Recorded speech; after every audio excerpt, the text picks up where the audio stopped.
Sportsline Podcast on the CHCH media platform. I'm your host, Bubba O'Neil. Well, again, the Sportsline Podcast is one where we talk about the good things that are going on in sports and the things that sometimes upset us. And I don't know about you, but there are a lot of people in Western New York and Southern Ontario that are still brewing over the final result of the AFC Championship, with many thinking that this was the year for the Buffalo Bills. But once again, for the fourth time in 5 years, the Chiefs are going to the Super Bowl. So we're going to break this down because there were so many tentacles that have people talking about this contest. And to do so, let's bring in someone that is very opinionated when it comes to the Kansas City Chiefs. He's done it for, a good part of the year. We'll touch on reasons why. Scott Radley from the Hamilton Spectator, always appreciate you coming in. Thank you. How are you? I'm fantastic. You got the couch red in honor of Kansas City? No, I would rather not. I admit I wanted the Bills to win, but we'll get into all this. And I think for equity, yes, a little bit of fairness, we'll bring in our good friend, the friendly official, the man down on the field at Highmark Stadium, marking the first down, the chain crew for over 2 decades, Steve Foxcroft from Western New York joins us right now. Stevie, how are you, partner? I'm good, guys. For the amount of years I've known both of you guys, and we've talked sports with both of you guys on the air, in print, everywhere, I think this is the first time we're doing it, 3 of us together dipping our oars in the water. Never happened on the radio show? I don't think so. Wow, all right. I don't think so. All right. Well, you know what? I don't know if you could do it because three big personalities, right? And it's a little bit much for me, but I think we had to do it today. Sounds like a good. Well, you know what? This guy never would have screwed up that first down or had anything to do with such a screw up as the guys in Kansas City. But I know we're going to get to that. All right, Chiefs 32, Bills 29, a closely contested contest. Over the last 9 meetings, guys, over these 2 teams, the Chiefs have outscored the Bills 245 to 240. That's how close these games are constantly being. I think we expected a close game. I thought there was a feeling amongst many Buffalo Bills fans that this was the year, but once again, it's the Chiefs that are going to the Super Bowl. I just want your general thoughts on the game, Scott. When it's that close, one of the things, and look, I think that Sean McDermott has improved dramatically as a coach this year. When they played Kansas City the first time, he took chances that he never took before. But when the games are this close, often you got to give the nod. Kansas City has outcoached the Bills in every one of those playoff losses. Every one of them. Steve Spagnuolo has been better as a defensive coordinator than the Buffalo Bills defense has been. Andy Reid has come up with a better offensive plan than the Bills have come up with. Josh Allen, I would argue, has been generally the better quarterback, but the team around him and the plan has been superior for Kansas City. That, to me, is where the difference lies. Stevie? Steve, your thoughts? Many years I've had a theory that you want your defense on the field first. So losing the coin toss, I think that put the Bills behind the 8 ball right away. And the reason for that is everybody is so amped up. On defense, it's easier to overcome being amped up. On offense, you get amped up, you're nervous, you make little miscues. Look at the Bills' first possession, 3 and out. Could have been 2 interceptions on that possession. Josh was nervous at the start. And as Scott alluded to, with coaching and everything like that, 60-minute game, you got to be on point. So, right from the start. So I was worried once the Bills lost the coin toss and had to take the ball first because Kansas City deferred. So put them behind the 8 ball. Kincaid, tough at the end, outcoached, you have to say.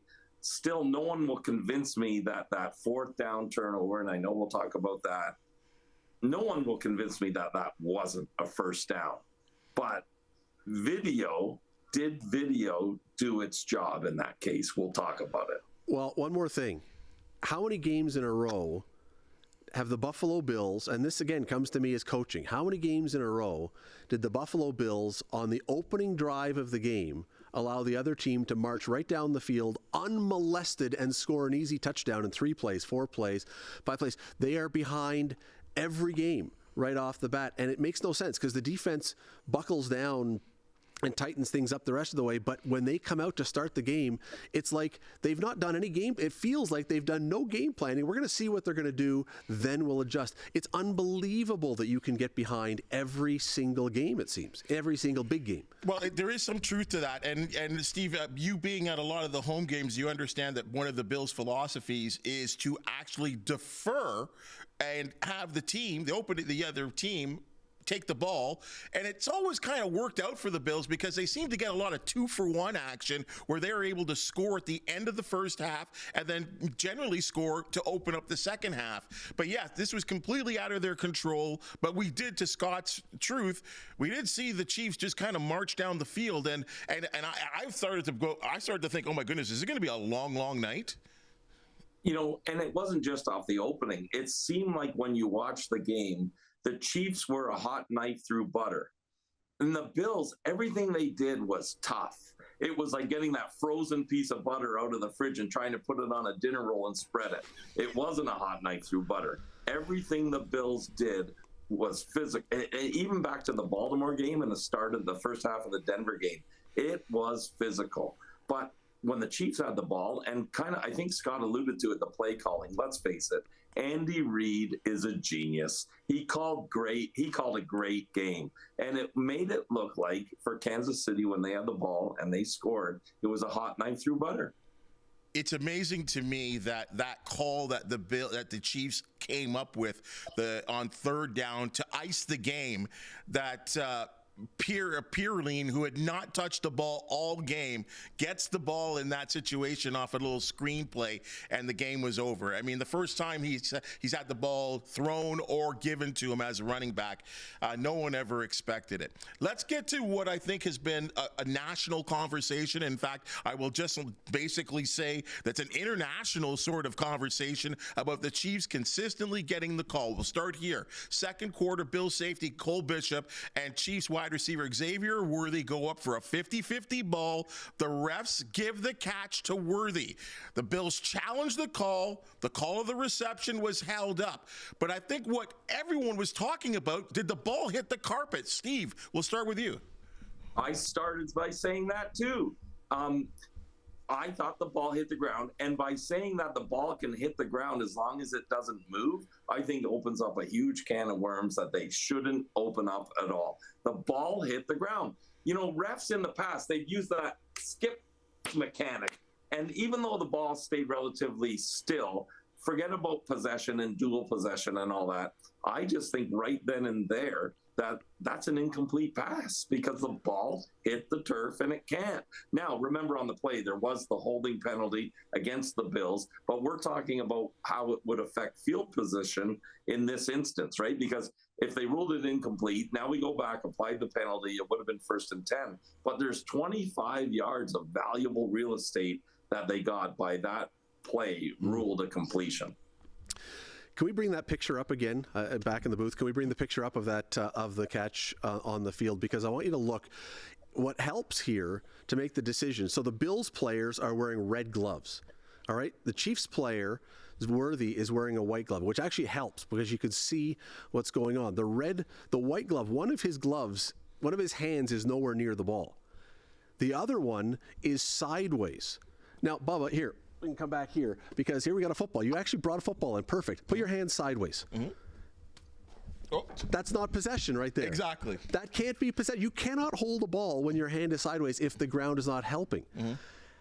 And to say that somehow that was possession, there has never, to me, we've seen calls in the NFL all through the year, all through other years, where less of a ground involved touch was turned into a non-call. Mm-hmm. And so this, I'm glad you mentioned narrative and discussion, because coming into this game after the Texans game, all the discussion was not about the Chiefs winning. No. It was about the phony hits, the phantom hits on Mahomes and the bad calls and the favoritism. The narrative was the refs are helping the Chiefs. And so to me, you would think if I'm the refs, I don't believe the refs are fixing games. We have no hard evidence of that. But you got to hear that stuff, which would make me think, okay, we're going to be really conscious of this kind of thing. And yet, how does this not enhance the narrative when a call like this, a 50-50 call that, as Steve says, goes to the booth? Like, it wasn't even the call on the field. It goes to the booth, and a play that in any other game at any other time is nowhere going to be called a catch is somehow ruled that holding the ball sideways against the ground with one hand is it only exacerbates the narrative. And it got worse as the game went on, but it only makes people more believe that something is going on, which doesn't help the league. Early in the fourth quarter, 4th down and 1, and this is the one that had all kinds of people talking. Initially, a little tush-push action for the Buffalo Bills. It appeared that Josh Allen was able to bull forward for a first down. However, the officials ruled that Allen was just short of what was a 40-yard line and did not gain the first down. It looked odd to us because on one side, you had one official appearing to give Allen the first down, and another official said he was short. The play, again, reviewed. It ended up standing as called turnover of downs for Steve.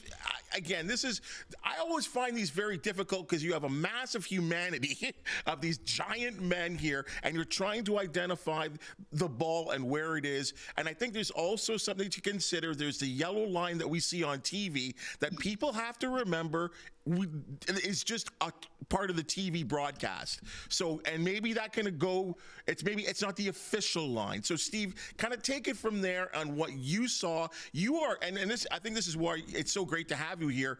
You are on the field to these situations. You see what happens when you're holding the sticks because you're the one, I guess, lead on the first down chain. What your thoughts here? So, Bubs, a couple of things is, remember when you and I did 30 years of high school football on the air? Yes. I had a remarkable record down to 1 inch of telling you what it was going to be. You did. So I do have a knack. Like I said, Bob, you did. Half a football first down. Always correct. And I'm not patting myself. I called it the laser beam vision. Yeah. So not patting myself on the back for that, but you do have a knack for it, right? The second surge of Josh on that particular play seemingly got him to the line. I kind of think what Gene Steratore, the rules analyst for CBS, said he thought he got it by a third of the football. I don't even think it was a third of the football, but I do think he did get it. And there's a few, like the number one question I get from people that go to games live, except Scott Radley and his son, because they know better. But the number one question I get from people that go to the stadium is, where's the yellow line? Like they're sitting in the stadium looking for the yellow line. I have to explain like you did. No, that's only at home on TV. So there's that. I think he got the first down. I do think the Bills have problems with the tush push. I don't think they execute it properly. I think at that point you have to make it obvious. You can't just get it by an inch or a hair. And I just also think that, ironically, a lot of people reported, Scott included, you included, that they do have the electronic chains available that they may go to. And if there was an air tag in the ball and the electronic chains available, I think that would have proved beyond a shadow of a doubt that that was a first down. But can you just also explain to us, because you are on the field in these situations, about the proper mechanics for the officials, who I guess are, I mean, correct me here, the side judges, the two officials on the side, and how they kind of walked. Generally, I believe that the official is walking towards the line of scrimmage and where the ball is, believing that where I'm walking is where the ball should be spotted. But yet we had two on each official from other sides going on different, as I said, different planes. One said, it appeared to say first down, and the other one saying not a first down. Yeah, so that's a tricky one too, where it's what you see from the side. First of all, the side guys, the down judge and the line judge on either side of the field, I think they're the two toughest positions in all of sports to officiate, because it is so difficult to do all the pre-snap officiating of illegal formations. And then probably you guys would also admit, when it's a false start or an offside, it's almost impossible sometimes to tell who moved first. Or if it's a guard, like a right guard, left guard that flinches, you got to see that from the side. That's very difficult to do. So that's number one. Number two, yes, you do come in with the spot. These guys have advanced through the playoffs just like the team. So it should be the best guys at the position doing these games. So that's what happens. They see the spot. Now they keep coming in. The guy on the top of the screen had more players to look through to try and find the ball. He was the guy that was spotting it a little bit of ahead. The guy on the bottom of the screen who came in, which happened to be the side that Josh went to. Remember, they said he was going left all the time, left all the time. So when he went left, that becomes the primary spot for that official for us at home watching on the bottom of the TV coming in, and he was the one that spotted it back. That's the one they go with as the primary spot. And then I guess, unfortunately for Bills fans, not enough video evidence to support overturning it. Even though, Tony was even drawing with the telestrator that it looked like he may have had a first down. Scott, I know you're chomping at the bit here. I got one more thing to ask you on a referee sort of mindset, Steve. They also went as far as to show overhead shots where it appeared that two defensive linemen, and this is where you can do, because a lot of us are fans of the Canadian Football League, where your defensive linemen have to be 1 yard off the ball. And there was a couple of shots where it looked like the defensive linemen were in what they're calling the neutral zone. Can you help us understand that, please, and what that's all about? That's just, you can't be the nose of the ball. So we're opposite. In the NFL, it's opposite the CFL. It's the offensive linemen who actually line up back of the ball, right? You see that. And sometimes they even say it's got to be at it can't be any further than the belt line of the center. So that's how they rule it there. So it does allow the defense to creep up, supposed to be right to the nose of the ball. So yes, there is that neutral zone, they call it. And if you get into the neutral zone, that's supposed to be a penalty. Scott, have at her. So I actually, one of the curiosities of that play for me was the fact that when Josh Allen goes to the line and tries to push through, he actually turns sideways at the line. Meaning one of the judges has his back, who cannot see the ball because Josh Allen's body is shielding it. The other one has the ball side. The one who has the ball side is the one who rules that he got the first down. The one who can't see the ball is the one who runs in saying he was short. So I actually called a CFL official today and I said, what are the mechanics? Why was it deemed that one guy gets to overrule the other guy? Because when you say, well, video review, you couldn't prove that it was wrong.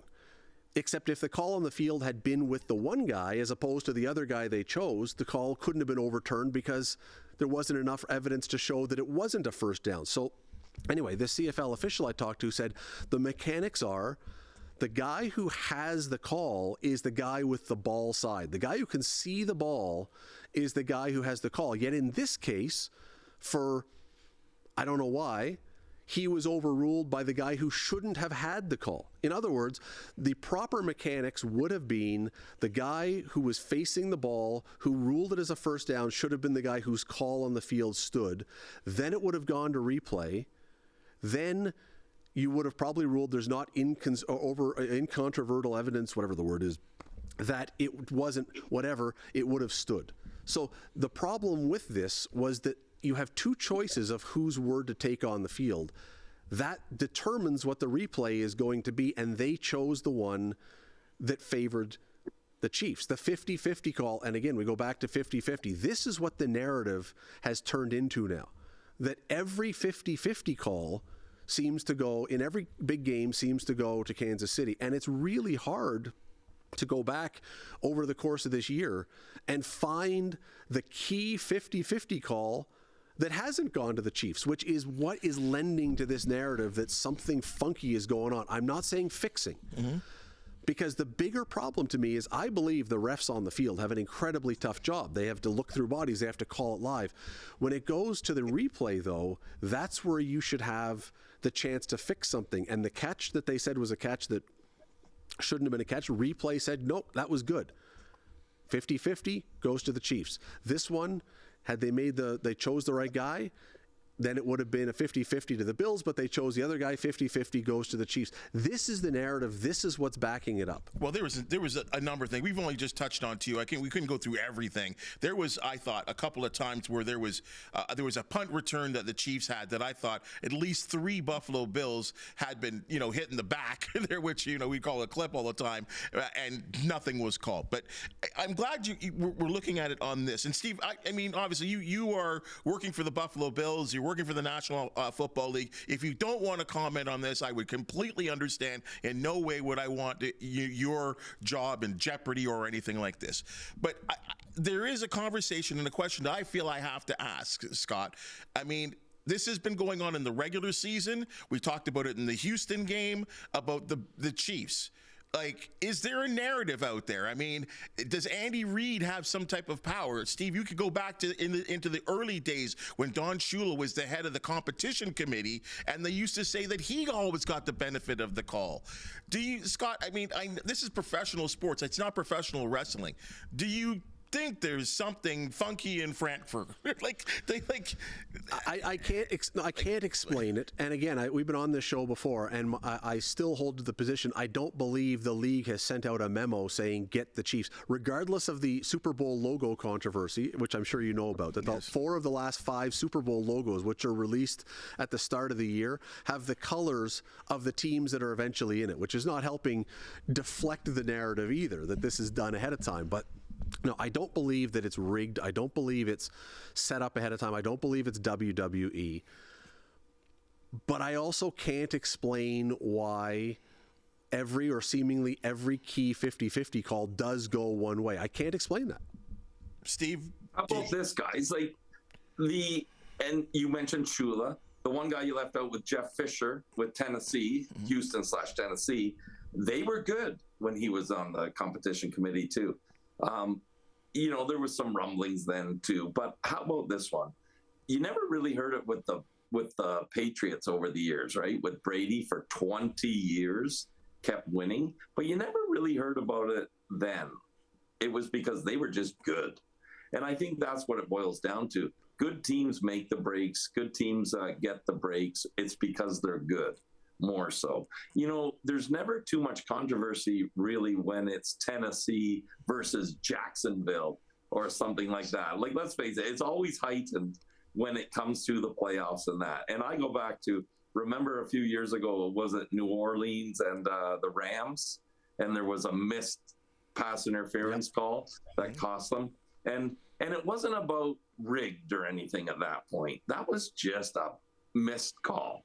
And it happens. And I'll tell you this too, even when it goes to replay and everything like that, the game down low on the field and probably in the booth as well, it gets faster than you think. Like, things happen quickly down there, and it's easy to be a play behind. Or if you think for a second about the play that just happened, you'll miss the next one. And that's just human nature stuff. But in the end, good teams, they win. Good teams make plays. Good teams get the breaks, or it seems they get the breaks because they're good. Patrick Mahomes, 18 out of 26, 245 yards passing in the AFC Championship. TD pass, 2 touchdown runs, and he fumbled the football. Yet another outstanding performance for him that he leads his offense into a Super Bowl. Now, there has been lots of talk about Patrick Mahomes and where he is climbing to, or is he getting close to the GOAT and Montana and Tom Brady. Now, there was a clip that we had here with Scott talking about Patrick Mahomes in the regular season. Let's roll this clip here. And I'm sorry if this is going to upset someone. Patrick Mahomes, right now, is the most overrated currently playing athlete in professional sports. Whoa! He is one of the worst quarterbacks in the NFL right now. He is 24th in QB rating. He's thrown more interceptions than touchdowns. If it wasn't for his defense, we talk defense with the Ticats. If it wasn't for the defense and Andy Reid, they would not be close to 7-0. Patrick Mahomes is being carried by this team, not the other way around. I'm sorry. Patrick Mahomes, this talk that he's going to pass Tom Brady, it's never going to happen. Scott? Anything there that's wrong? At the time, so during the regular season, he was a middle-of-the-pack quarterback in the NFL this year. At best. He was. He did not have a good year. I do believe that you take Steve Spagnuolo out of that Kansas City coaching staff, and Patrick Mahomes probably has one Super Bowl, and they're nowhere near a Super Bowl this year. You take Andy Reid out of that situation, Patrick Mahomes probably doesn't have a Super Bowl and is nowhere near the Super Bowl this year.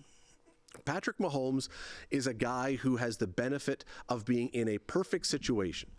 And I don't believe for one moment, and maybe Steve wants to jump in here, I don't believe for one moment that if you were to flop Patrick Mahomes and Josh Allen and put Allen on Kansas City, or Joe Burrow, or pick 5 or 6 of the top NFL quarterbacks, that they would have any fewer Super Bowl championships than Patrick Mahomes. He is in a perfect spot, and as a result, he gets to enjoy much of this success. He's a good I'm not arguing that he's a bad quarterback, but the idea that he is the GOAT, that he's the greatest of all time, he's not got half of Tom Brady's playoff wins. He's not got half of Tom Brady's Super Bowls. We're so far ahead of this discussion. But it seems that everyone's just dying to have it. I mean, I know you're saying we're far ahead, but look, he's now number 2 in all those statistics. Only Tom Brady leads those categories, and those are significant categories, and that's where he is now. And believe me, I don't like the blowing up of Mahomes either, but I kind of have to start to respect the guy for what he's doing. So again, let me ask you a question. It was actually, ironically, the Buffalo Bills who traded the pick to Kansas City that Kansas City used to draft Mahomes. If Patrick Mahomes had been drafted by the Buffalo Bills, would the Buffalo Bills have 3 Super Bowls in the last, whatever it is, 5 years and going to another one? Steve? I don't think so. I think the things are happening the way they should be. I think Patrick is benefiting from being well coached on both sides of the football, but especially with Andy Reid.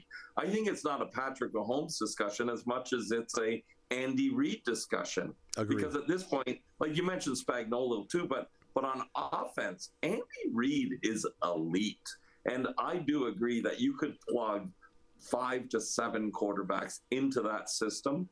Like Andy Reid did well with Donovan McNabb. Donovan McNabb was a decent quarterback. He's kind of like the guy that we were describing. Now, they didn't win Super Bowls, though, and that's why Andy Reid's in Kansas City. But Andy Reid's gotten better, too, over the years. So I think Scott's onto something in terms of GOAT status. He's getting that GOAT status by having the sum of all the parts. And he's not making mistakes. He's doing his job. He's very good. But not even close to Brady, but he's in the mix with everybody else in the discussion. Well, let me push back a little bit, guys, on this here. We can talk. Look, you cannot take away the flowers for Andy Reid. He's done too much over too long of a time to say that he's middle of the road. He's one of the best coaches we've ever seen. He's in the 300 win category, which I think only 4 men are in. And I mean, that's Brady and Hallis. I mean, and Shula. That's exclusive. But as we all know, you can call whatever play you want.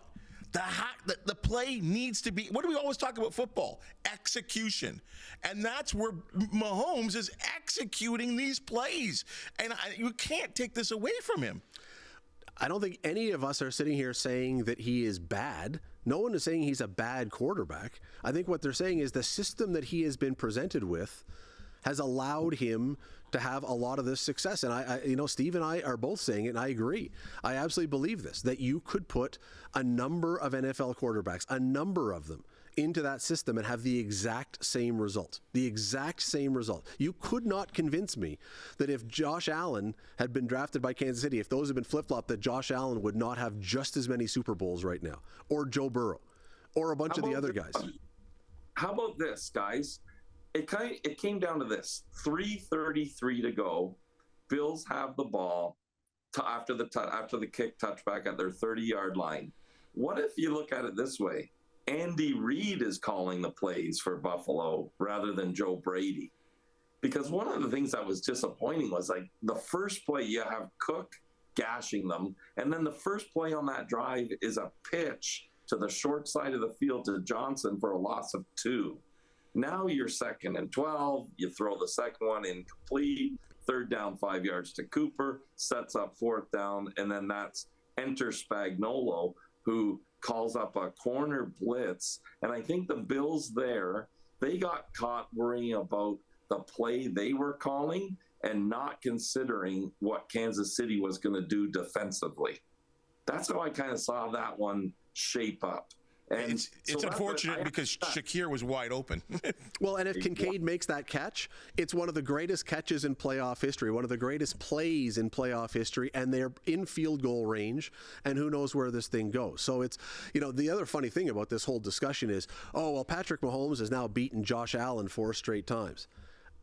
I would argue against that. Josh Allen has actually been at least the equal, if not the better quarterback in most of those games. Their stats are almost exactly, even in this game, their statistics were almost exactly on point with each other. If you swap the Kansas City and Buffalo defense with the coaching of that defense, Buffalo probably wins that game by 25 points. Probably does. Buffalo's defense was indicted. It was an indictment of, I know they were banged up, but the fact that Andy Reid could tear them apart, and this was the first, am I right? The first game all year Kansas City scored 30 points in a playoff game. And that's an indictment of the Buffalo defense to me. If Kansas City had consistently been putting up big points all year, I would say, they did it again. But this was the first game they put up 30. That's an indictment of Buffalo's D more than a compliment to Kansas City's offense. The realities of technology, Steve, we're going to lose you from Western New York in about 30 seconds from now. I got to say thank you so much for joining us. This has been an unbelievable conversation. I mean, maybe we can continue this when the Super Bowl gets, we can figure this out, who we think is going to win and the reasons why. But your expertise, always appreciated, and your opinions always on point. Thank you so much for joining us. Guys, thanks for having me. Let's keep it rolling. Right on. See you, Steve. Okay, so let's just finish up here with you here, Scott, with this Mahomes sort of narrative right now. At some point, if this continues, he's not an old guy.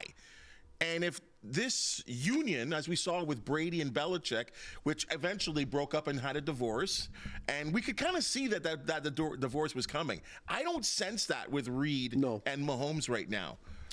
No, but this is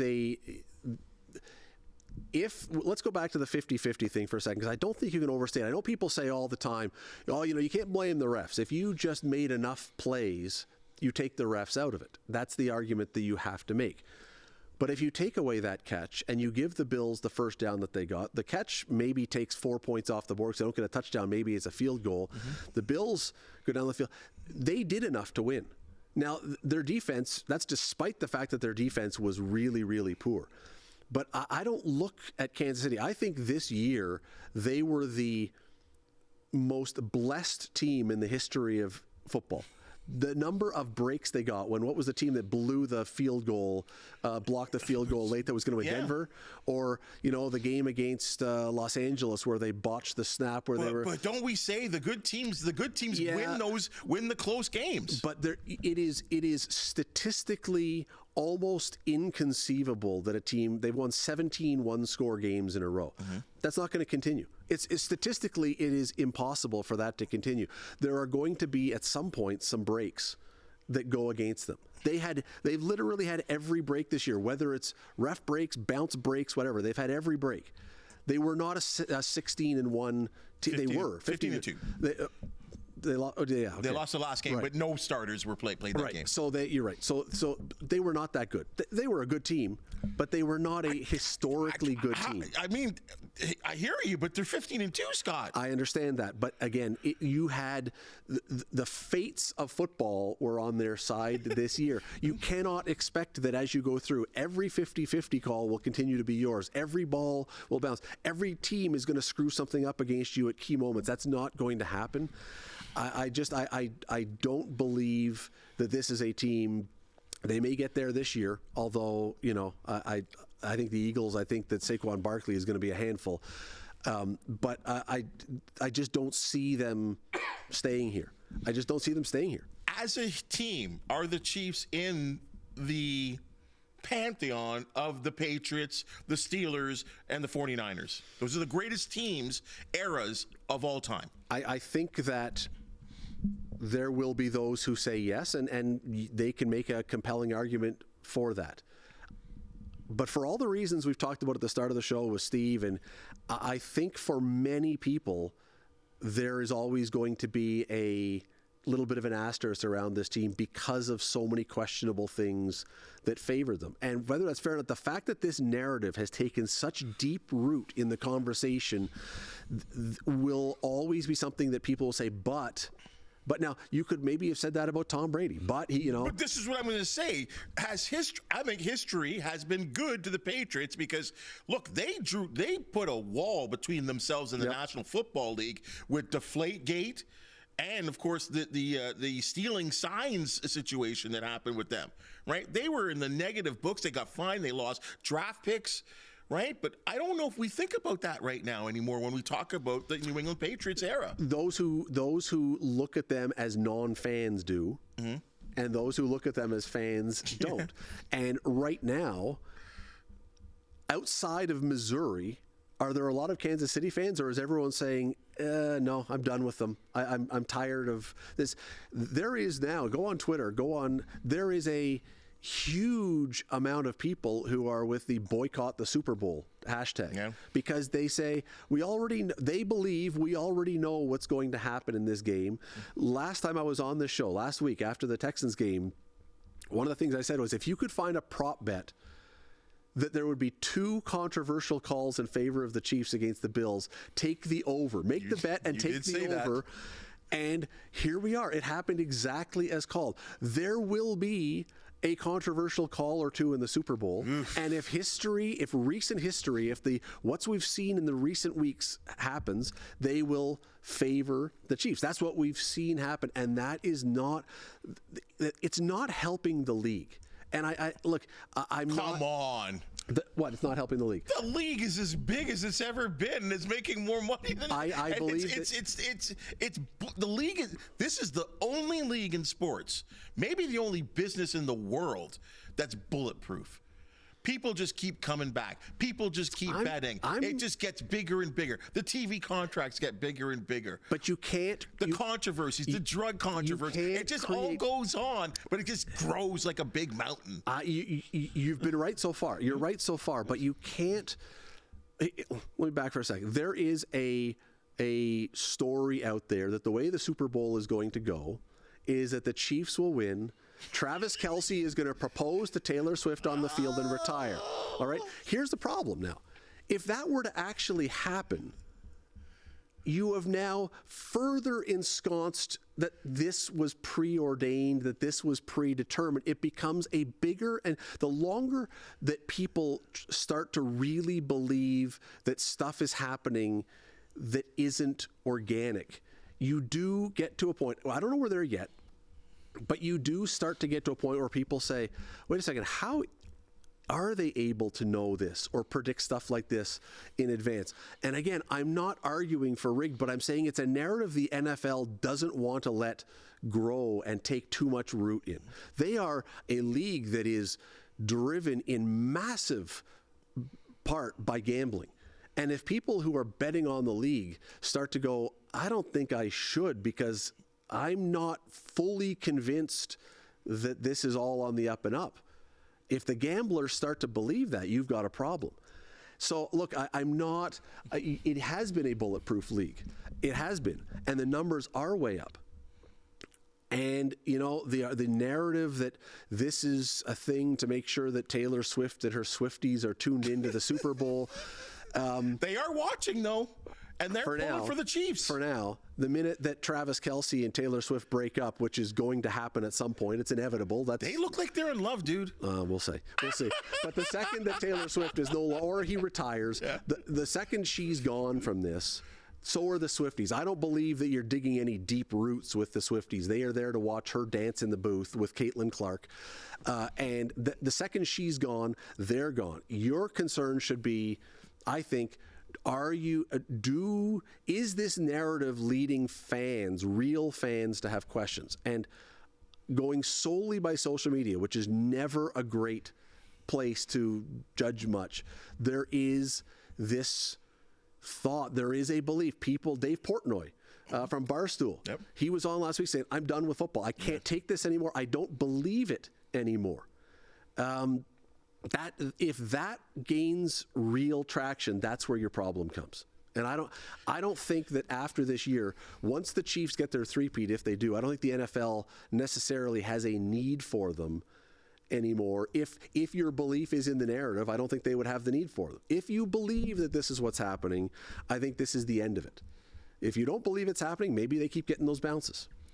One of my favorite sayings over the years on this podcast and really just in sports general, stay tuned. Stay tuned. Stay tuned. The only thing I don't like about the booth, actually, I'm actually happy. CBS are only going up there about 3 times now. It was ridiculous. It was about 10 times now. And what I didn't like there is our boy Zach Caleros is in that booth every time now.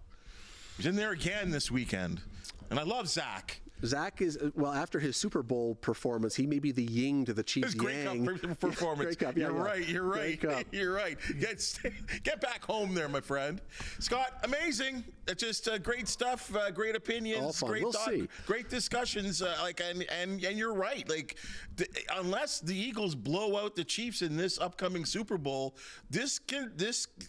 these kind of conversations, and believe me, we're not the only one talking about this kind of stuff right now. It's everywhere. Do you think the NFL, I know you got to run, but do you think the NFL, even though controversy sells, as you say, which it does, and even though, any publicity is good publicity, do you think the NFL is happy that 80% of the discussion outside of Kansas City, 80% of the discussion going into the Super Bowl is not about the teams, but is about the narrative? I don't think they can be. Maybe they're just happy anyone's talking about it. I don't think they care. Maybe. I don't think they care. I just think they care that, wow, look at our numbers on CBS. Look at our advertisements. How much should we get for a 30-second commercial on for the Super Bowl? I think that's all Mr. Goodell cares about. Because I'll tell you something, that's all the owners care about. Yeah. No, and you know what? I don't expect that this social media movement to boycott the Super Bowl is going to amount to much. But that would be the only thing that would make them stand up and take note. If suddenly people said, I'm not watching because I believe I know the outcome already. If ratings go down, that's when they pay attention. Thanks for joining us, Scott. Wow, what a conversation. That's your Sportsline podcast for the day. And if you've just seen and heard, we love talking sports and getting really down and dirty with the conversations of what everyone's talking about. And as I said, controversies. Is the sport rigged? We talked about it all today. Hey, if you know of an athlete, team, or event to promote the Sportsline podcast, do want to hear from you. Please hit the thumbs up, like, and subscribe button. And if you have something to say, maybe on this hot topic, please comment. It always makes me happy when I see these comments for the outstanding people that make the Sportsline podcast possible. Thank you so very much. And we'll see you tomorrow.